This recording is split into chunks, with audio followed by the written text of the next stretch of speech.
This is a two-part video. First part will be the screen replacement. If you are replacing your screen with another screen that has a fingerprint scanner on it, you will have to calibrate the fingerprint sensor. And that will be in part 2 on the next video. I'll link it down in the description below. Now, if you are taking the original fingerprint scanner from the original screen and putting it onto the new screen, you don't have to do that. So you have that option. Normally, I like to just use it with the new fingerprint scanner. It's a lot easier and quicker. So if you're in that same boat, make sure you follow for part 2. It's down linked below so you can calibrate your new fingerprint scanner. What's going on, guys? And today we are working on a Pixel 7 Pro. We are doing a screen replacement. These are very easy, so let's get started. As you can tell, on this phone, the screen is broken right there. So it's pretty bad. And unfortunately for this customer of ours, it does not respond to any touch. So what we're going to be doing right now is we're going to be throwing it on the heat mat. We're going to keep it on for about maybe 5 to 6 minutes at 95 degrees Celsius.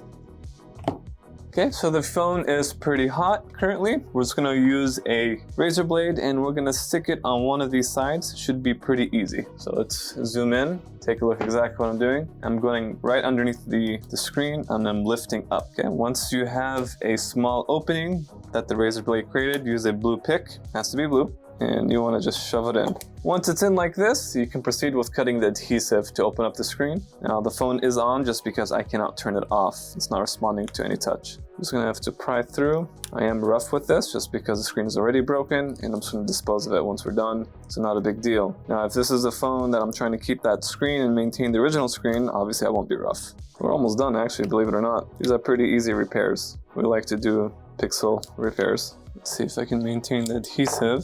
Just like that. I'm just cutting the adhesive so I can make sure it stays on the frame. If you're following along or doing this yourself, all our tools and parts will be listed in the description below. The screen itself, the one that I am using, will not be in the description. This is from our wholesale, but we'll link a screen that's compatible. Okay, so we've got the phone opened. Really, all you need to do here is just pop off a cover and just pop off the screen.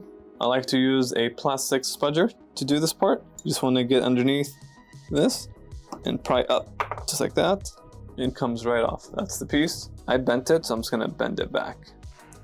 Here's the cable for the screen. Let's pop this off. I'm gonna tuck it on its side and just kind of pry up.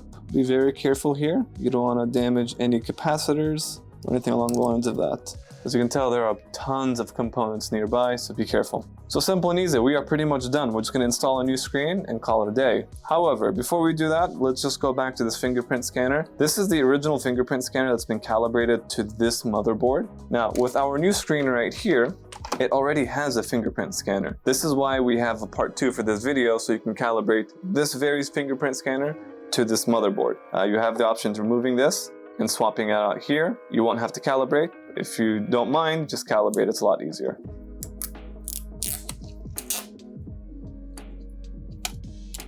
Before installing it, I am gonna give a slight warning to this camera bump right here. This bezel should cover this camera. Now, if you've inserted your screen incorrectly and you push this down, this camera can cause a line crossing your screen, so be very careful. So let's go ahead and insert this cable in. I want to take your time here. My fingers are too large for it to fit in the gap, so I'm using a spudger just like that. That's what I typically like to do. And just take your time, be delicate, don't push it too hard until you're 100% certain it's in the right place. Okay, so now that I have the screen installed, I'm just going to put this guy back.